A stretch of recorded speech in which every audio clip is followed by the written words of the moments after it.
So we moved over to the raspberries, and Amanda was just telling me on what would be our left, we have flora canes, is that right? So that's the 2-year-old canes? Yes.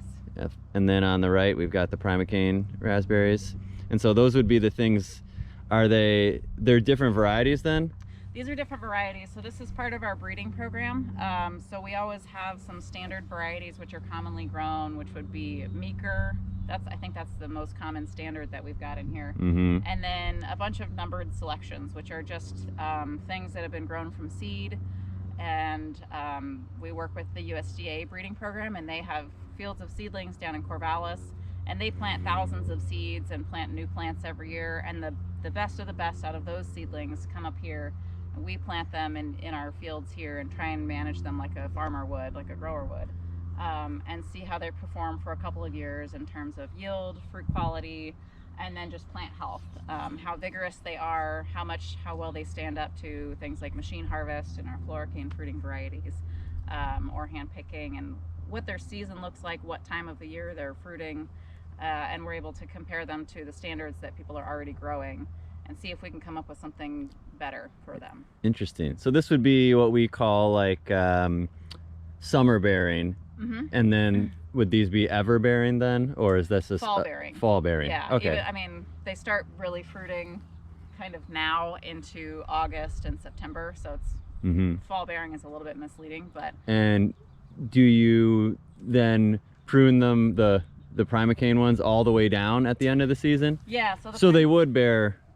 They could, yes, they could be ever bearing, but commercially they're pretty much only grown for that later season crop because the price is lower at the same time when all the floricane fruiters are fruiting. Sure. And the yield isn't enough to really make it worth harvesting them.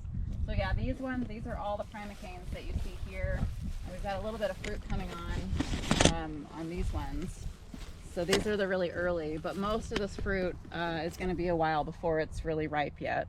And then these would just get cut all the way down, just mowed down to ground level in the winter time, and then they regrow everything throughout the season. If you wanted to double crop them, which people commonly do in the home garden, what happens is the part of the cane that has fruited, so all of this up here will die back, and then you would just cut it down down the cane below the point where that had died. So the bottom portion of the cane will be alive and green and have buds that will grow next year and would fruit in the early summer. But this part will all be dead after it's done fruiting. So you would just cut that off and leave the bottom portion and let it regrow in the spring. I love that about raspberries. They really tell you exactly where you need to be pruning. Yeah, exactly. You can tell, it's pretty obvious which part of it is dead and which part of it is alive once it gets to that point. So on the other hand, let's see, can we go over to this row here? So the floricane fruiting ones, we have... So these guys have mostly come and gone harvest-wise at this point? Yeah, so here, these ones are all, they were done getting machine harvested maybe a week and a half, 2 weeks ago. So there's still some stuff hanging on that this was probably a later variety. So some of this gets dried up.